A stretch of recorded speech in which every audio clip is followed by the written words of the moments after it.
Kita sering mengucapkan kata husnul khotimah biasanya untuk menghargai, menghormati seseorang yang sudah meninggal.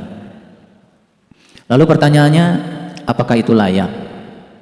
Lalu pertanyaan yang kedua, apakah kata husnul khotimah itu justru berlaku buat kita yang hidup?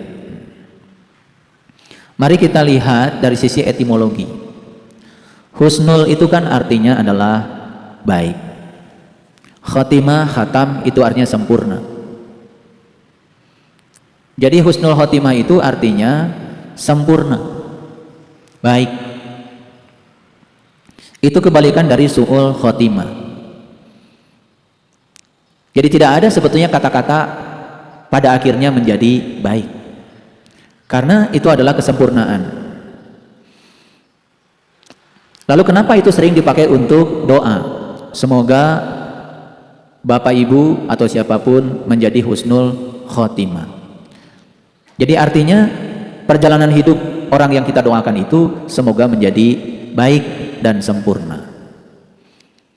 Jadi sebetulnya memang seseorang itu akan menemukan kebijaksanaan apabila orang itu sudah melewati berbagai macam pengalaman.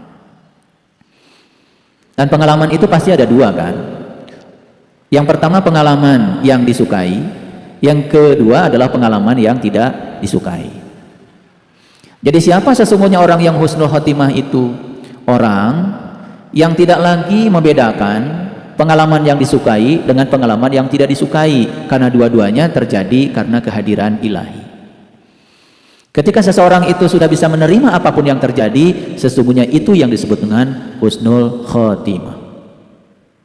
Lalu kenapa husnul khotimah itu selalu ya dipahami sebagai akhir dari perjalanan? Memang kan faktanya tidak setiap orang terhadap yang tidak disukai itu bisa menerima di awal. Begitu ada yang tidak disukai, kan tidak semua orang langsung bisa menerima. Tetapi karena yang tidak disukai itu datang berulang-ulang, terus-menerus, lama-kelamaan timbul pemikiran, loh kok semakin dilawan, semakin datang berulang-ulang. Akhirnya timbullah pemahaman pada diri yang namanya kebijaksanaan. Kayaknya semakin saya lawan, semakin akan terjadi berulang-ulang. Udah deh, kalau gitu saya terima saja yang tidak disukai seperti saya menerima yang disukai. Kapan itu terjadi? Ketika kesadaran manusia itu sudah meningkat, mengalami evolusi dalam kesadarannya. Apa sih evolusi kesadaran? Sederhana. Hari ini kita melihat kotoran sapi di kandang sapi. Kotoran sapi dipindahkan oleh petani, ditaruh saja di bawah pohon jeruk. Besok-besok kotoran sapinya perlahan hilang, kan diserap oleh akar. Kita sering tidak sadar, 2-3 bulan ternyata pohon jeruk kita berbuah. Itulah evolusi. Jadi hari ini kotoran sapi, 2 bulan, 3 bulan ke depan sudah jadi buah jeruk. Apa yang salah dengan kotoran sapi? Apa buruk? Ya tidak ada baik buruk. Yang ada itu cuman evolusi kesadaran. Tidak ada baik buruk, yang ada itu adalah proses. Karena baik buruk itu adalah pikiran kita. Semesta tidak mengenal baik buruk. Yang dikenal semesta itu adalah evolusi kesadaran. Jadi apa sih husnul khotimah itu? Husnul khotimah itu adalah menjadi sempurna, menjadi baik, walaupun prosesnya masih terjebak oleh dualitas. Begitu kesadaran seseorang naik meningkat, maka dia tidak lagi melihat ada baik buruk, tidak melihat lagi ada sukses dan gagal. Yang dilihat semua adalah sebagai kesempurnaan semesta.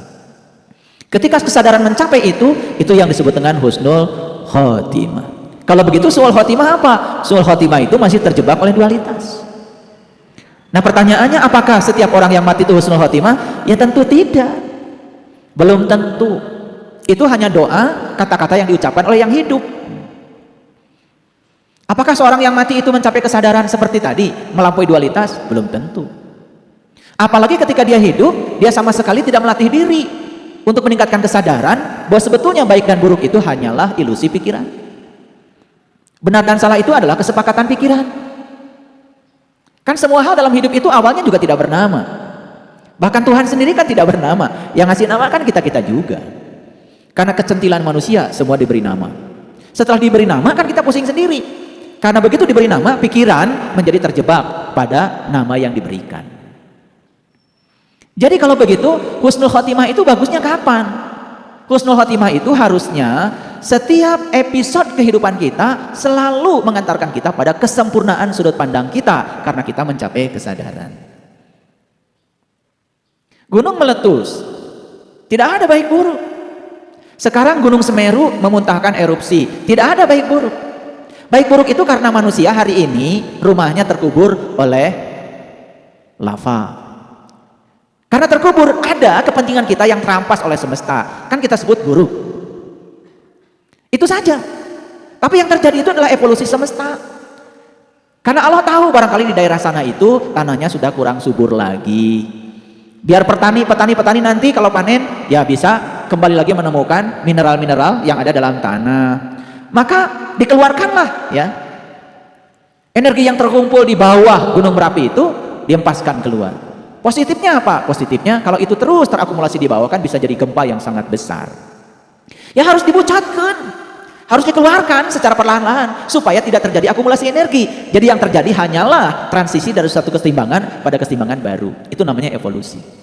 Dan suatu saat, mohon maaf, mungkin saja ya di sekitar area letusan Gunung Merapi itu maka apapun yang ditanam menjadi sangat subur. Dan manusia suatu saat di situ akan mengatakan, oh ini berkah letusan Gunung Merapi. Padahal dulu dia bilang ini musibah. Jadi musibah buatan kita, berkah buatan kita. Semesta tidak menciptakan berkah dan musibah, hanya evolusi saja. Toh pada akhirnya apapun pekerjaan semesta menjadi sempurna. Nah ketika kita bisa menyaksikan kesempurnaan dalam segala peristiwa, itulah husnul khotimah. Jadi khotimah, khotim, khatam itu artinya sempurna. Sayang sekali khatam ini sering diterjemahkan tamat. Makanya kita baca Quran 30 juz, begitu selesai khatam. Padahal itu tamat. Tamat dengan khatam beda. Kalau tamat itu cuma berakhir saja. Tapi kalau khatam sempurna. Sempurna bacanya ketika dia membaca, dia dapat pesan yang dari yang dia baca. Itu baru sempurna. Jadi sekali lagi jawabannya, apakah husnul khotimah itu berlaku untuk orang mati saja? Ya tentu saja orang mati belum tentu semua orang mati mencapai kesadaran itu. Dan bagus kalau kesadaran itu dicapai dalam kehidupan kita yang sekarang. Insya Allah saat mati, kita mati dalam keadaan pasrah. Makanya di Quran dikatakan, ya ayyuhalladzina amanu taqullaha haqqa tuqatih wa la tamutunna illa wa antum muslimun. Hai orang yang beriman, satu harus iman. Ittaqullah, dua harus takwa. Haqqa tuqatih, dengan takwa yang sebenar-benarnya.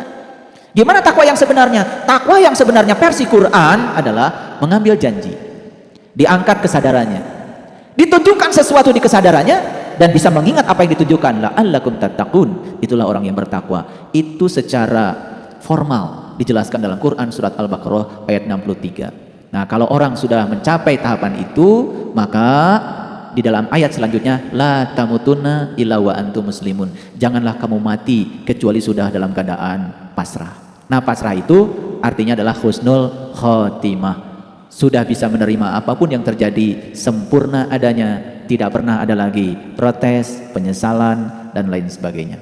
Saya kira itu jawabannya. Terima kasih.